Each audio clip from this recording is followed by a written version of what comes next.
By the time it was proclaimed a city on June 24, 1955, Kettering already had a long, rich history of fire protection. In 1920, a hand-drawn cart with a 30-gallon barrel of soda ash was the first form of fire protection in what was then Van Buren Township. By 1922, a formal volunteer fire department was established, and fire protection continued to be provided to the area entirely by volunteers for the next 47 years. When Kettering incorporated as a city, there were 4 fire companies. Manpower for each was 20 men. The new city provided a full-time dispatching staff and full-time fire inspector, Mr. Robert Myers. Before incorporation, festivals, ice cream socials, and band concerts raised revenue for the fire companies. After incorporation, firemen were no longer permitted to hold fundraisers. Instead, the city provided major equipment, and rescue service provided each company with revenue for its house treasury, a whopping $6 per rescue run.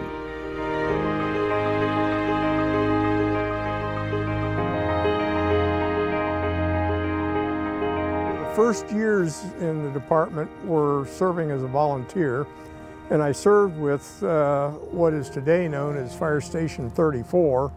It was just plain Station 4 back then. And we spent an awful lot of time with training exercises and essentially responding to alarms. I think back then volunteers primarily operated, from their homes, and unless there was some kind of a fire department activity at their station, they weren't at the station very much. My father was a volunteer firefighter at Company 3 on Wilmington Pike. He joined in 1956 as a result of his friendship with Cecil Reel, who was the chief up there. Back then they had district chiefs. So he served for 22 years there, from 1956 to 1978. I came on in 1973, but I was no stranger to the department or the station. I have pictures of me standing on the back of the GMC fire trucks when I was 3, and then I have another picture 35 years later standing on the tailboard of the same fire engine. So I served as a volunteer here in the city of Kettering from 1972 to 1993. In the 1950s, Kettering volunteer firemen responded when they heard the siren, while rescue calls were made through home monitors. Assuming the rescue call was answered by a fireman rushing out of his house, and assuming he was married, it was the responsibility of his wife to notify the dispatcher that her husband was on his way. If a rescue call went unanswered for more than a few minutes, the siren would be tripped and the whole company would respond. Fortunately, that rarely occurred. In 1959, Kettering City Council created the permanent fire chief position and appointed Mr. Robert Myers to the job. By 1965, Kettering was divided into 5 districts, each protected by an engine company and rescue unit. The city provided each member the necessary equipment and $30 per month compensation. The men took a 36-hour basic training course and were certified by the state of Ohio. Well, by the end of October, we had gone to at least my first working structural fire. And it was in a 1.5-story house on Barney, and I don't remember the address, but I could pick out the block today, and it was on the east side of the street. It was an attic fire. It turned out the people who lived there had decided to insulate their attic with shredded newspaper. And somehow a fire started in that. I don't know if it was a wiring issue or if there was something else going on. I was such a new kid at the time. This was in the days that, okay, kid, you're gonna have to get yourself used to breathing this smoke. Get up there, and the fire had been knocked down and put out, but we had all this stuff up in the attic that was still smoldering and putting off smoke that we had to, clear out and remove. And so here you are up there without any kind of breathing protection at all, and tears running down your eyes, your nose is running, and all this stinky stuff that you're breathing in. And I'm saying, boy, I don't know if this is so much fun or not. In the old days, we used to use these smooth bore straight tip nozzles. And then back in like the 80s and 90s, everything was this frog stream, which that was supposed to be the greatest thing since sliced bread. Well, all of a sudden, guess what? We've gone back to the smooth bore thing, which is the thing that we used years ago when I started. Our old coats were rubberized coats, didn't really give you much protection. Now the gear is so good that you can actually go farther into a fire than you should probably be. We never had thermal imaging cameras. Those cameras, you can actually look into a wall and see if the wall's on fire. In the past, we used to take an axe and rip people's walls apart and stuff like that.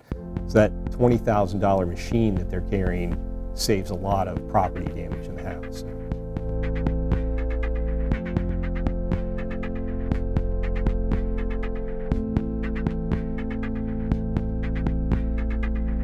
With changing times, the lack of available personnel, particularly during daytime hours when most men were fully employed, affected the efficiency of the volunteer system, which had been relied upon for so long.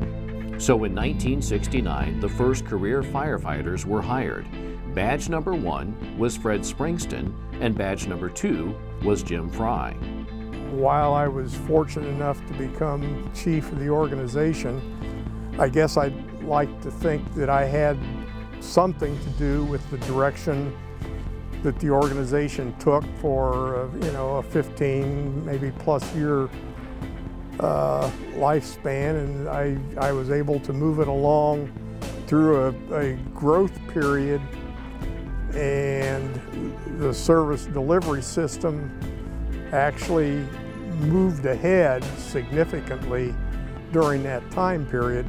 As a volunteer, we had to earn a living at a place of employment. When I first started, I was working at the city of Kettering, Parks and Rec, and I was going to school at Wright State University as a full-time student. So there was many times that I would be up in the middle of the night fighting a fire and then going to class.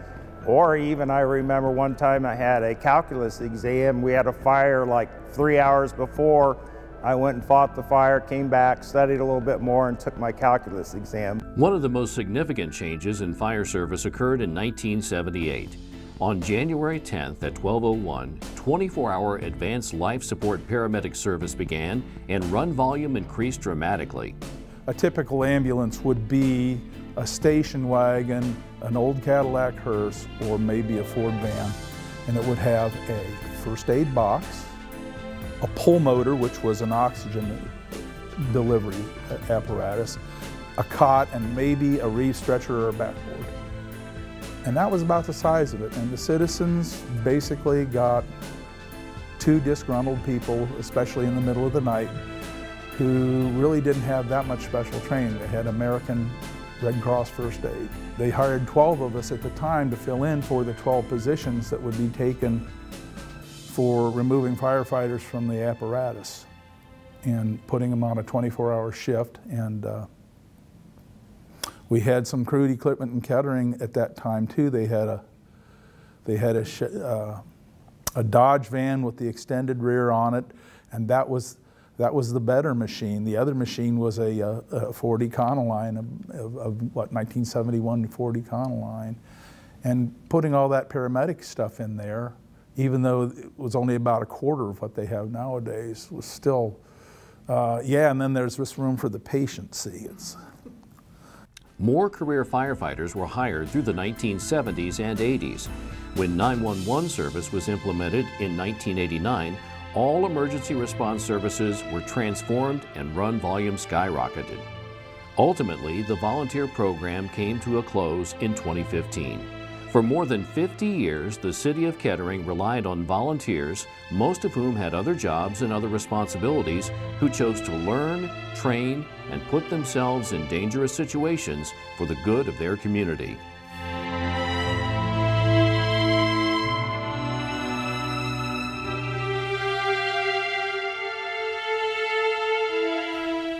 Terry Jones joined the Kettering Fire Department in 1987, and in 2012, he became fire chief. He led the department through a strategic planning and comprehensive modernization process before his retirement in 2016 after 29 years of service. Assistant Chief and another 29-year veteran, Thomas Butts then became Fire Chief. Butts himself had been a volunteer fire captain in the Beaver Creek Department before coming to Kettering. Before, guys would do things that were much more dangerous than now. Now it's really stressed that you don't put your people in harm's way unless there's a life at stake.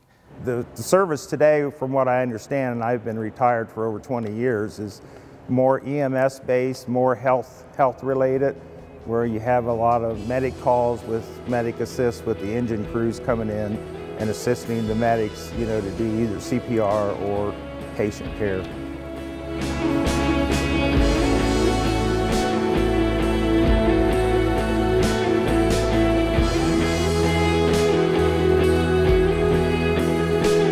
Today, the Kettering Fire Department consists of 74 career and 26 part-time members. The department staffs 5 engines, 2 aerial ladder trucks, 4 paramedic units, and a command vehicle housed in 4 stations throughout the city. In addition to fire prevention and suppression, KFD provides emergency medical services and disaster preparedness. If I didn't like it, I wouldn't continue to do it. There are some younger folks that are out there, and I feel part of it is if we can help some of the younger people learn the things that we've learned. I've always tried to help teach folks. The more that, you know, a young person will not have had a chance to go through the number of fires and rescues and all the different things that I've gone through in all these years, but maybe you can teach them some things that you know that may help them or may help the person that they're helping later on. So it's a good thing. The $29.6 million construction project, which had been planned under Chief Jones, is well underway. The new state-of-the-art facilities feature improved locations and layout for better response times, training facilities, video conferencing technology, clean rooms for gear separate from living areas, individual dorm rooms, emergency operations center at Station 36. The locution dispatch system allows for more efficient response. Once the dispatcher enters key information from the caller, the locution system automatically dispatches the necessary vehicles while the dispatcher can remain on the line with the caller, gathering more information and offering assistance. Call processing time has significantly improved with locution. The 4 fire stations in Kettering are operated 24/7. Station 32 at 3484 Far Hills Avenue. Station 36, the headquarters, at 4745 Hempstead Station Drive. Station 34 at 2575 Woodman Drive is currently under construction, and Station 37, moving to 1300 West Dorothy Lane, begins construction in 2017.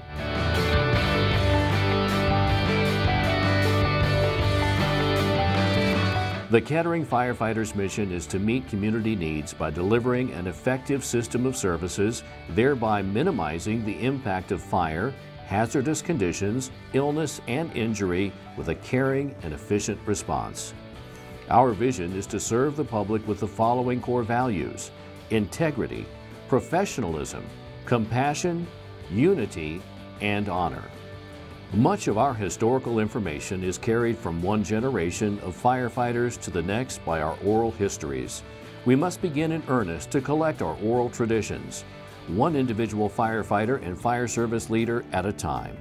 Collectively, we will capture important features about our firefighting culture that are seldom recorded or preserved. I am deeply honored to lead the Kettering Fire Department at such an exciting time in our department's history. Our fire service continues to advance at a fast pace due to the advancements in science and today's technologies, as well as our ever-increasing public's demand. One should note that even through these changes, our department stands strong on one item, and that's our pride, courage, and compassion from our men and women of our department. These traits have long been a part of our tradition, even as early as the early 1920s, when local community members began to volunteer to form our first township fire departments. As chief of this great department, I felt an imperative to act to preserve and cherish our history. It is my goal to see these histories and this tradition prominently displayed in our firehouses. Our department has progressed through many years because of the tireless dedication and sacrifices of all of our members that have given of their time and energy to protect the lives and properties of our citizens as well as our community's guests. Simply stated, our department would not be what it is today without the dedication and commitment from all of those that have served our department throughout the years. This video, in part, has been developed to reunite our past members with our present members, to collect our rich history, and help collect our historical department artifacts to be proudly displayed in our new fire stations. I truly would love our department's history displayed, as well as to commemorate all of those that have served our department through the many years. I would be remiss if I didn't thank the following individuals that played a key role in helping this video and to help kick off this project of preserving our department's rich history. My thanks go to Mary Lou Randolph and the Kettering Leadership Academy members, Mike Bailey, Mark Burian, Tricia Connolly, Robert Hoffman, Mallory Lynn, and Gwen Owen for taking on this project and developing this video. To Miami Valley Communications Council and Joe McKenzie for filming and editing this video. To Larry Hanskin for narrating our video. Steve Hopkins and John Moore for providing their assistance and coordinating historical data. As well as Kettering Fire Department active and retired members Eric Watney, Todd Van Leen, Mike Schumacher, and Chief Jim Frey for giving of their time and their video remarks. In closing, to all Kettering Fire Department members, present and past, thank you for all that you've done to make our department what it is today. And thank you for coming together and assisting us in collecting and showing our impeccable history. Thank you, Chief Tom Butts.